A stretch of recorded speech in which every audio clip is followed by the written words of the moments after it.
Thank you to Friends of Royal Park and Pay for inviting me to give this presentation.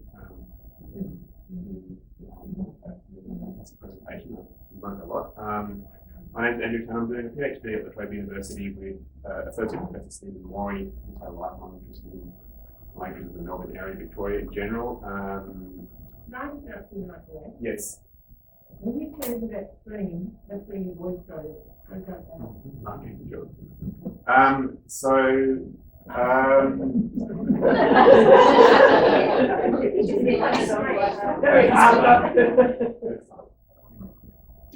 So we're working with the Wurundjeri Corporation. Our focus is building a dictionary primarily for community use for the Wurundjeri community to use. That's the first step. And I've been brought on as a researcher primarily looking at the early historical records of the language. That's our main focus, trying to figure out as much as we can from the historical records. We'd like to start with an acknowledgement that we are online in the country, and much of the rest of the talk will sort of constitute further acknowledgement of where we are and what it means. Also a few disclaimers. So I don't represent Wurundjeri Corporation in any way. I don't represent Wurundjeri people or however you pronounce it. This is my informed opinion as a linguist. I'm not a place name expert. So my knowledge about these place names is kind of incidental, and partly comes from Stephen's also accidental discoveries, because we're coming across a lot of these primary documents from the 19th century that contain a lot of important, interesting cultural information. So I have no position about the place name of the park. Absolutely, it's not my business. I don't have any particular recommendations for the place name of the park. There are a few caveats though that I'll get into in a bit. So. And also anything regarding traditional cultural knowledge connected to Wurundjeri people and the Wurrung language is the elders have the last say, not me. I'm going to start with kind of a big digression and then proceed with some smaller digressions after that. Does anybody happen to know where this is? Okay, I have another question. Does anybody can speak Russian? I don't know if I'm very passionate about Okay, if you have a pencil or a piece of paper, I'm trying to give you a little bit of information about this place, and just take a couple of notes if you can. So this is actually, depending on how you measure it, Europe's largest urban park. It's within the urban boundary of Moscow. I used to live in Moscow. I speak Russian, so I know this place not very well, not as well as I should have known. And it's called Losiny Ostrow. So it's called Losiny Ostrow, and you write that down. Losiny Ostrow, and it means Elk Island. It's a huge park, and it's pretty wild. It's quite amazing. So that's digression number one. So. Now back to what we're actually talking about is, so a bit of background about the Wurrung language. So it's the language of the Wurundjeri people, however you choose to pronounce it. And I might come to a little bit more about that later on. It's very closely related to the other languages of the Kulin Nation throughout sort of central Victoria, also further to the west as well. It was last spoken as a community language by fluent speakers in the late 1800s. So it hasn't really been spoken as a daily language of communication for a very long time. We don't really have any recording of fluent speakers. There's no audio recording of fluent speakers. But there is a lot of stuff in the archives, a hell of a lot of stuff, but unfortunately it's very, very poor quality. So there's some knowledge in the community these days. A lot of that has also come from the archival records as well. But there is people who were writing things down in the 19th century. A lot of them were very well-meaning. A lot of them had close and productive and positive relationships with Aboriginal people in Victoria, but they weren't linguists. A lot of them weren't well educated. And a lot of them also, some of them didn't have positive attitudes either. So here's the second digression. So when I was actually just on Google Maps looking at trying to figure out what the lay of the land around Royal Park. I live in Coburg. I know, used to go to Melbourne Uni. I know the area fairly well, but I don't know the park that well. But I sort of noticed a couple of things.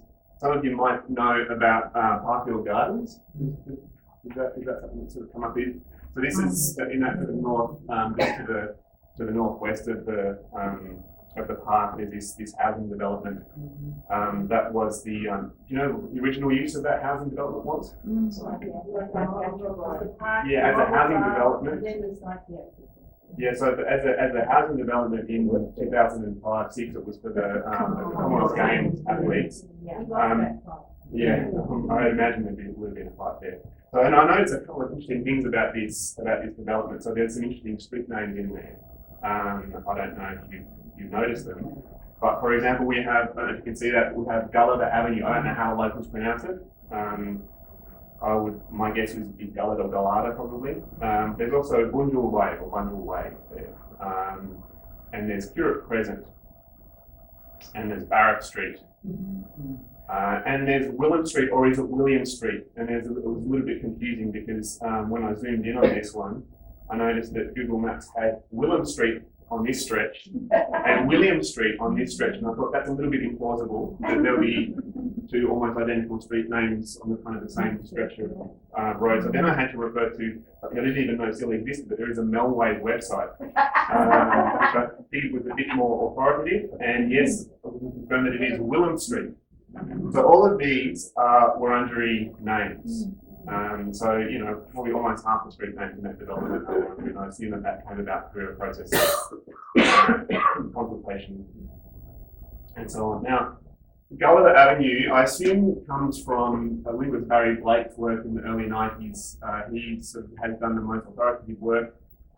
He's alive and well in Essendon, and I speak with him quite regularly, and he rendered this word for creek with this exact same spelling. So I assume that's probably where it came from, with an initial letter G. And that's based on a couple of spellings we found in the archives. One from George Robinson, 1844, with that K there. So we think that probably coloured it. We don't really know what George Robinson heard, but we can sort of guess by how he wrote other things down. And then there's this one that's published in Robert Ross Smythe's Aboriginal of Victoria in 1878 that he didn't say where he got that from. Smythe didn't really speak to many Aboriginal people himself, so we're going to where he got it from. I'm guessing that they chose that name because the road goes past Meantime Creek. So here's just a bit of a summary about what those street names mean, just because they're nearby and they're kind of interesting. A lot of it's connected with what we're talking about today. So Gulliver means creek. Bunjil, you'll know. Al mentioned Bunjil before. Often pronounced Bunjil, is the wedge-tailed eagle hawk, a very important breeding figure, very, very important breeding figure for Kulin people. It means friend. It might have other more complicated kinship meanings, but it seems to be used as a word for friend. Now, Willem means home or house or camp. It can mean a lot of different things depending on the context. Very importantly, Barrack is the name of man who, as most of you will know, I would hope that at least some of you know, was the very, very important Wurundjeri elder and often referred to as the last king of the Yarra tribe, and he was a resident at Corinda Aboriginal Reserve in the Hillsville. Died about 1903. So, and this is very important because he's also connected to the story of Royal Park. I don't know how much you know about, so Kay invited me to talk about this, and I wasn't really sure how much people knew about the background of this story about what is this place name that we're talking about today, this possible place name that was on the title slide, NONG, which may or may not be a good pronunciation of it. So how did this come about? Well, we know about this name because the relationship between these two men here. That's Alfred Howard on the left and William Barrack on the right. These photos are taken probably around the same time and around the time that they knew each other and were communicating with each other. I'm not sure how much do we know about Alfred Howard. So he's a very important sort of local figure. There is actually a figured out there is another kind of indirect connection with Royal Park. So he was a surveyor, he was a police magistrate. He lived in Gippsland, I think Sale or Port Albert, maybe both of those places. Does anybody know what the Royal Park connection might be? His son set off to look for Burton rules. It wasn't his son, it was him himself. It was, yeah, Alfred Howard was the leader of the expedition to track down Burton rules. He didn't actually leave from Royal Park, they did, but I think he caught the train to Bendigo or something. And this is Uncle William Barrett on the right. And he late in his life he took up painting and spent a lot of time depicting traditional Kulin ceremonies, and that's a photograph of him doing painting. They're rough contemporaries, so they were both sort of old men like this when they were talking. And Howard is a very important figure in the history of anthropology. He was quite a pioneer in certain fields, even in Australia, but actually in global terms as well. And he's certainly, for example, I happen to know that in Russia he's still quite well regarded. People do still read his books. He was Australian. Well, Howard was born in Nottingham, I think. But he had lots of interesting theories about kinship and things like that. And so he had lots of extremely important discussions with a lot of Victorian Aboriginal elders, but particularly with William Barrett, who was considered to be sort of one of the last really knowledgeable experts on traditional kinship structures, mythology, and social life of the Kulin. So we know that Howard actually. Okay. Yeah. Rising ground between something. I think that's junction. Actually, it's a little bit clearer on this one. It's a little bit clearer on the previous one. Oh no, it just says, so there it is there. So he's given a bit more detail in his follow-up notes. So, and I mentioned this one because that is also, it's actually possibly the same word. He says rising ground. And then another spelling he gives is this one here with the double O, and he says it specifically means, well, he's got this equal sign, rising ground. That's surprising to me because I've got about, as part of our research, we've collected about 21,000 what I'm calling entries, so that could be a word or a sentence or a phrase or a short piece of text in the Wurrung language. And Howard was the only one who said this word meant rising ground. So everybody else said this word means creek, and in fact, Howard was one of them. So my best guess is that pronunciation is something like Wunung, meaning creek. So this one here, if that's correct, I had a look on the map. It's a little bit hard to tell. There's so much development.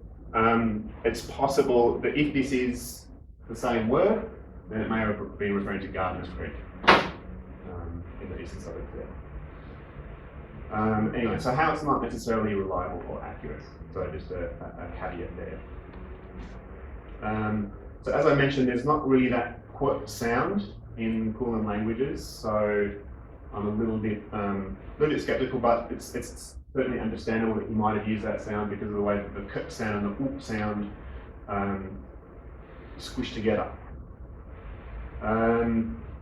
Also, so just regarding his spelling, there's not even, as far as we know, there's not really a sound that we would represent with a letter O normally. So it's kind of complicated, but there's a sort of a range of possible ways of pronouncing the same sound in Kulin languages, which is probably better represented with a letter U or a double O or something like that. So it's what we call a back sound in linguistics, so like an U or O sound. They're often, it's the same sound that can just be pronounced differently. So if it's this word, this might be a better spelling for it, but we don't know a great deal about it. So it probably literally means creek. So I just found that was interesting because of the Gulliver Avenue also means creek, and that was obviously to do, well, probably to do with Newport's Creek, but maybe this one is connected to the Royal Park main drain. So I don't know much about it, but there was a creek there. Yeah. Yeah. So possibly it referred to that. So what do we know? Well, what we know is that in 1900, Howard spoke to somebody at Coranderrk, probably William Barrett. And based on those conversations, he recorded a word for Royal Park, along with a lot of other places. We assume that this is a Woiwurrung name. Maybe there were other names for the area, for the known by other names by other groups. We don't know. Howard chose to spell this word in this particular way, and I emphasise that he chose to spell it that way. There's no what we call target orthography. There's no correct spelling for this word. Even today, there is no official correct spelling for Woiwurrung words. There is no. That's part of why the community has requested a dictionary, because there is no official spelling. So when Howard was trying to represent that, he chose to spell it. He chose to use the letter Q. He chose to use the letter O, and so on. So creek is the most likely meaning for this word. There are other possibilities, but this is the most likely. And I guess, kind of state the obvious, this name can't possibly refer to Royal Park as such, because the park didn't exist until 1854. So it must have been some other feature of the landscape, something around here. So, the next question is, what don't we know? Well, there's a few things that we probably should ask ourselves when discussing place names in Aboriginal Australia. So, what is about QUOR? Well, what is the locational reference? So that's my last slide.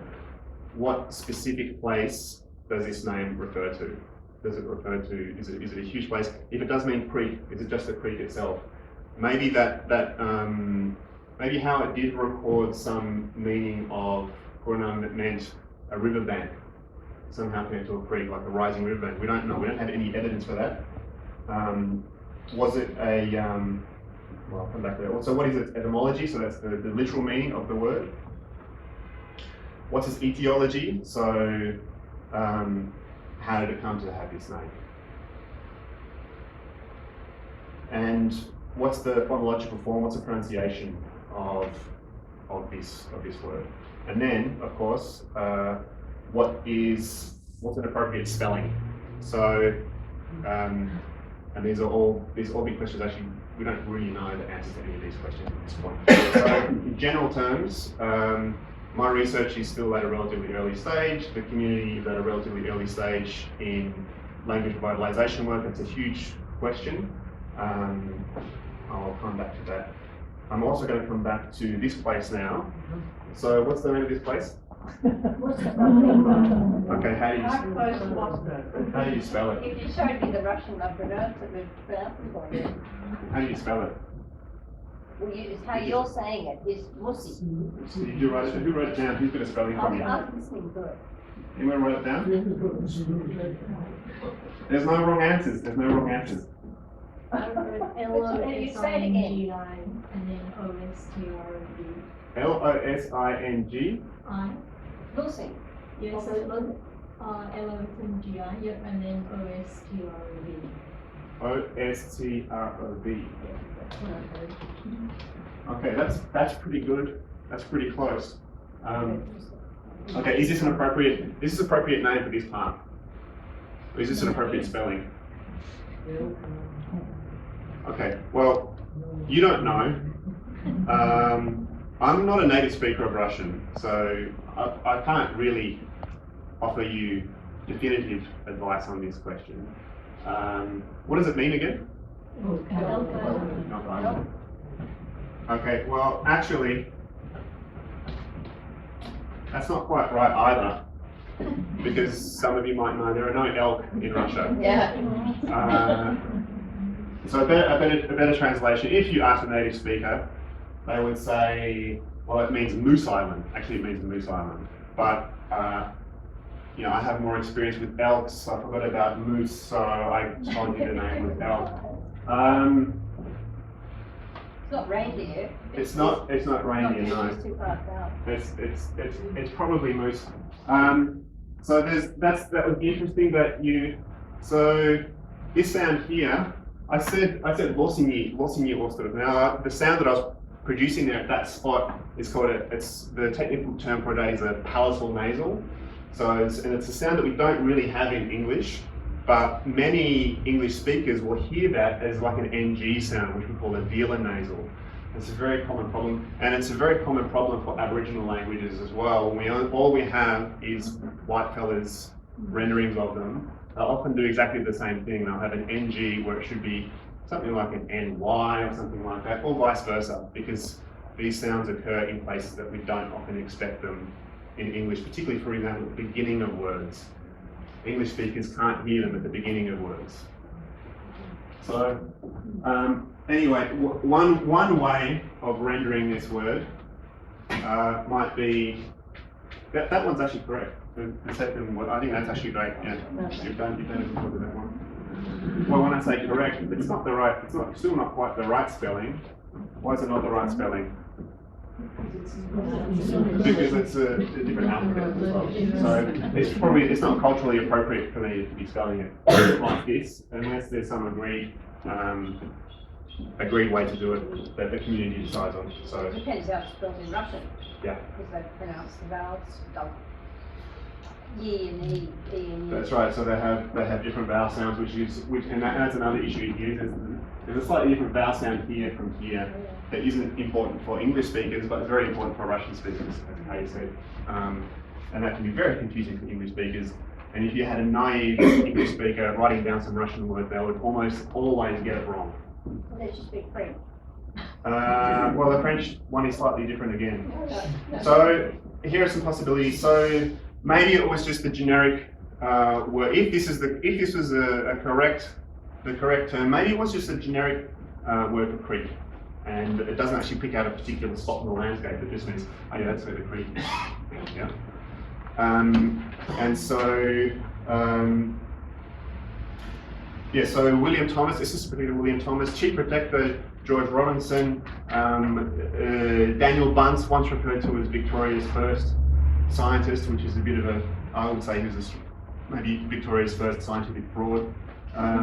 John Green, who was the superintendent of Clonderg, very, very highly respected by contemporary Wurundjeri people today, very important man. Robert Bruff Smythe, John Matthew, who lived in Coburg, Alfred Howard, they all agreed that Coornung means creek. This is Howard even published this. Coornung means creek, and Willem is camp. Remember Willem Street in Parkhill Gardens?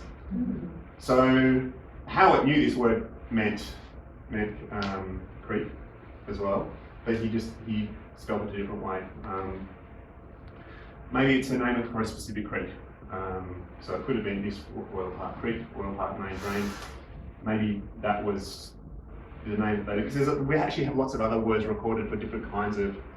We have words for creek, words for river, words for brook, words for. If you're trying to explain to another English speaker what is the difference between a creek and a river and a brook and all these things, it's not really clear. And you can imagine that if languages don't have the same categories, if you're trying to explain them across those linguistic boundaries, it can get very confusing. So we've got we've got quite a few different words for different kinds of water courses, and we don't really know what the difference is yet. Did you also say at the start, though, this conversation was happening at Coornung, so it's not actually happening on site? That's right. Like on That's site right. per se. So Exactly. So there's a lot of it, yeah. There's a lot of unknowns. Yeah. So that conversation happened at Coornung, and all we have is, we don't know how the conversation went. Did you have a name for Royal Park? Yeah. But would Barrack have been here, more importantly? Because I would have thought he he wouldn't be answering if somebody said, what is the name of Royal Park, unless he'd actually been into this area. And Oh, knew what you were William talking Barrett about. knew this area very well. Yes. So it doesn't matter if he's a coroner. So we're sitting around and I say, oh, I'm thinking of that place out called Royal Park, but in my mind, it's not quite the same point in Royal Park that you're thinking of. But you've also, there are two things here, just from a different point of view. Like, Barak was a man of high degree. He was a lawman and a healer. So he would see country. So he, he might be, from a Western point of view, X miles, but in his spirit, he could literally see that country as clearly as if he's standing there. And there are many of those men of high degree who do that, and they're still around, both locally but also up in the different parts of Australia. So you got to understand, he isn't a Western man. He's an Aboriginal man of high degree. So I think when he was up there, he would still see this country as if he's walking it with that person at that moment. And there are plenty of Aboriginal people who I've met who do that, and they'll say, "Oh, you've got a little willy wagtail on the back of your camel pack," and the person's thousands of miles away. They can see the country. That's Aboriginal culture at that higher level. But the other thing I was going to say, for me, I love what you've done, but I know that in Warren there are, like my own language, there's at least 20 types of fire. And the other thing is that I would say that I think that Barak and those people have been quite specific about the creek. And it could be this is a creek that was on higher ground, rising ground, with a lot of dead wood around. Now that could have fit with being an intertribal campground. Could have been a lot of, and it was actually describing through that word other features that are linked to that type of creek. And I know that Barak also, and you know this I'm sure, was an expert in the Warrandyte sort of valley area, and used to describe that country in intimate detail to Reverend Green. He said he was his very good friend. So I think that, and that's certainly consistent with what a lot of Aboriginal people I've known all around Australia, particularly in the Kimberley, who they'll use a composite description. It's a creek it's a rising creek, it's seasonal, and it's got dead wood, it's got this, that, and that's the term. But to be clear, all we've got is that Royal Park Cornwall. So all those other words are referring to other places. Yeah. So I think I totally agree that we can assume that William Barrett knew exactly what he was saying. Oh yeah, he would have been. But unfortunately, we can't be sure that Howard knew what he was writing down. No, I agree with you. Completely. I'm just trying to say that Aboriginal people of his degree, like Barak is such a, elevated cultural man. He would have a composite. That would certainly be the way I read it as someone with Aboriginal heritage. He would have a composite way of describing all these different types of creek. It's like, when you go up to Coranderrk and you Badger Creek and you see the massive torrent. I know that there was a term that they had for that massive torrent of water, seasonal, flow. Well, interestingly, I'm just going to skip ahead because for this exact point. So I actually found that Nong is actually Reverend John Green said that was the name of Badger Creek. Oh right, So there Badger you go. Creek. So it's There you actually, go. he actually wrote that down. And that's a very spiritually significant And see, place. quite Badger Creek. interesting talking about associations. Is Yeah. perhaps when Howard was talking to Barrett, and they were talking about creeks or rising ground, and they were talking, and Howard was jumping, being a surveyor, saying, well, here's this creek in Malvern, and then here's this creek in Royal Park, and that was how the conversation was going. So if you look down your list, there may be some continuity. There might be, and he also chose to use two different spellings for those things. There's also Kunung Creek in around Baldwin area, and you'll sometimes see that as Kunung Creek, which Creek, maybe. Which is plural too, because that might mean a creek is bifurcating, or it might mean, as in Yorta, you've got your either side, or Muddy, or either side of the Murray River. But composite terms, because the Aboriginal people of this degree would see the country in detail, and they'd have a term for it, like they had 20 terms for fire, different types of fire. Yep. They would see it and they create a picture because context is everything in Aboriginal culture. You never have a straight line story. It's always circular. It's younger. You never have a straight line.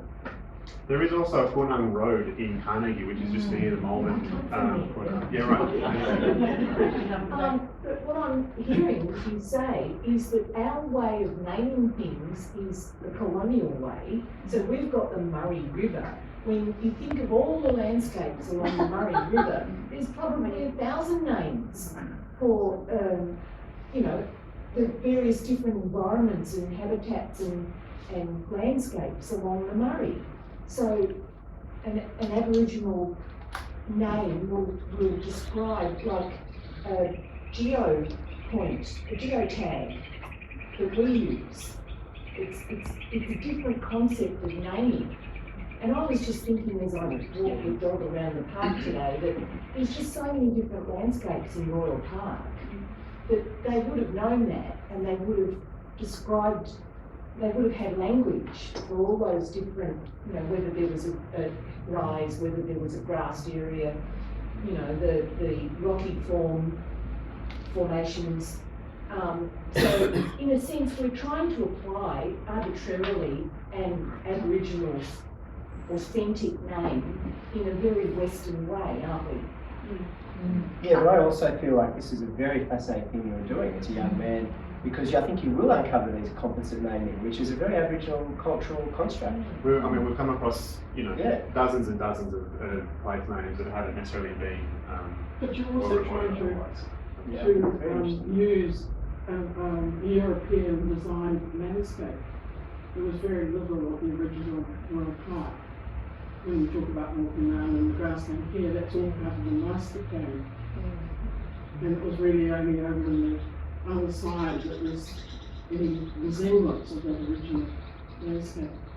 So when you start applying names to it, in our generation, it's another complication to it. Could be a navigation tool. I was wondering if you'd Absolutely. been involved with the Victorian Aboriginal Corporation for Languages and had been given access to the Oral History Library, at, which is a closed library at the Koori Heritage Trust. No, not that one, but I do know that almost all of Backel's library's is in storage at the moment. So. And Mandy Nicholson, have you worked with her at all? No, I haven't worked with her. I'm working with the elders of the corporation directly. Yeah, so It's getting to tricky, isn't it? She's just done a yeah. PhD on it herself, hasn't she? Yeah, she had. Where I'm doing archaeology.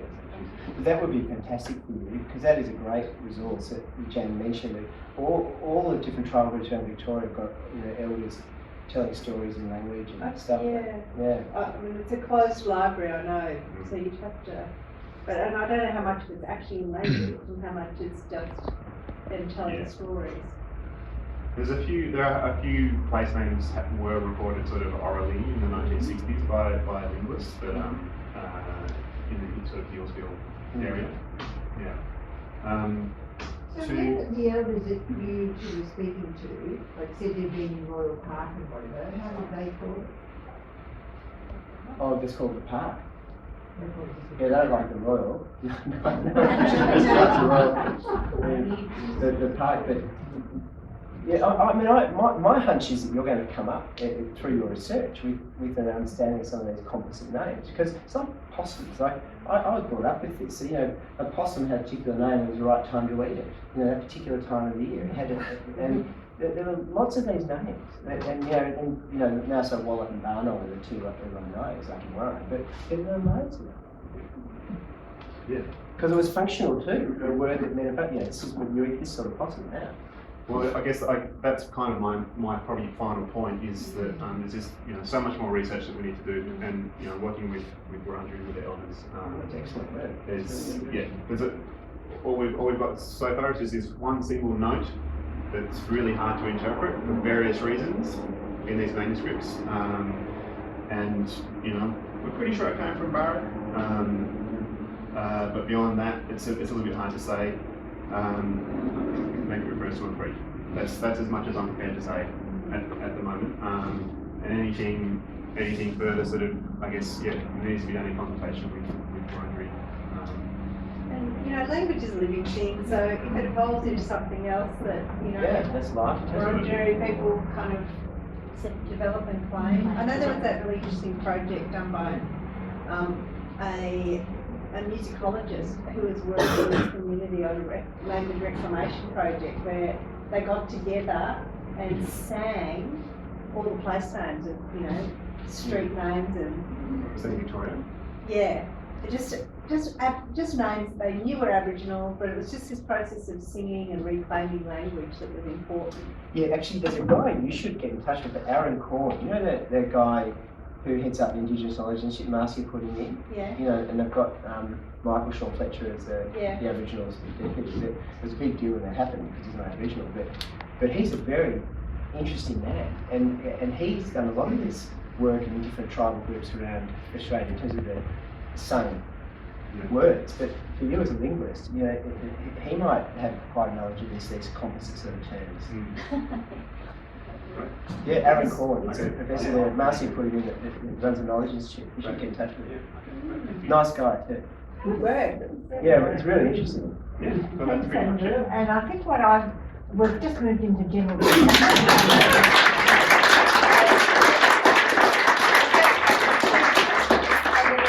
Continuing for another 10 minutes, or 5 minutes. One thing I just wanted to say just about that as well, like street names as well. You know, one of the things that I find and I'll often be trying to locate points on the landscape that maybe Barak mentioned in discussions with Howard or other people, and I'll come across these patches of Melbourne that have all the street names have Wurrung names, and you actually can identify where those names came from, which published source, and I'm sure they weren't done in consultation with Wurundjeri people. They would have just taken them out of word lists, whether they were from John Green or Daniel Bunce or something like that. And I mean, I noticed there was, you know, you would be familiar with Murnong Crescent, for example. The spelling that we mostly use for Murnong seems to come from Daniel Bunce, who was a horticulturalist who recorded a lot of language.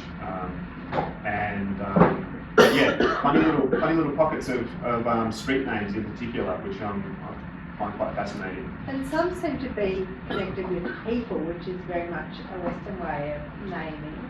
Like Mooney Pond, with the speculation that it's named after Mooney, which is a Hoodoo person, and then there's district areas that are named after people from elsewhere, you know, so. We thought Mooney might have been chain of ponds, it's doubling up, but he used, Hoddle uses chain of ponds on other maps, so that ruled that up. Have you got access to John Green's diaries? Nobody knows where they are. Because I'm pretty sure he was initiated, like he and Barak were very close. I'm pretty sure he's one of those rare Christian leaders that actually got into Aboriginal culture in an initiated way. If his diaries were done, maybe he'd have some answers. Wasn't his As far as we daughter, wasn't his daughter bilingual? Yeah, you're thinking of the guy down in Canada. Oh, Dawson. Dawson, Yeah. Yeah, you get John. Maybe they come there in the museum somewhere. They might be with the museum, they might be with family, but as far as I know, nothing has survived. Oh, right. I'm not sure for what reason. We've got one document from John Green, mostly in an unreadable shorthand. When is Barrett making images that are identifiable as being Parkville or something to do with Parkville? Not that I'm aware of, I'm not an expert on his images, sorry, but there's a lot of research has been done on his paintings, and it should be published soon. Peter Vanderbilt's just written a PhD thesis on paintings. I don't know. I'm particularly interested in a part of Parkville known as Eva's Reserve, settler name. Is there an indigenous name for that part of Parkville? Most of these questions are going to be, I don't know. I mean, this is just one example of the. This area is so large that is there any differentiation? Most of the information that we have about Indigenous place names in this area is from the same list, and they're just hard to interpret, and they don't always correspond with other information as well. So, I mean, this is one example of it. It's a very small, tiny little puzzle, but just imagine this times a million, and you've got what it's like doing this research. Mary, you have I'm a wondering question. whether the master plan that they're looking at now should be reimagined in some way. It was so fascinating to the three of you because you talk all the time about land beyond or lands that go beyond. I've spent 20 years reinforcing the boundary of my master plan. Should we be pulling it apart a little bit more in the new document that comes out? And so that across the road is more, Royal Park is not necessarily within those very tight boundaries, do you think? We should be looking at it. I live on one of the other hills and it sort of came to me then, you know, what was the use of that land? It's so all entwined in a way because we put these, you know, great ceremonial avenues and things around it and Royal Park sits within that. Should we look at it in broader ways? I think we're probably about time for afternoon tea, aren't we, and refreshments. So would you join with me in thanking our speakers?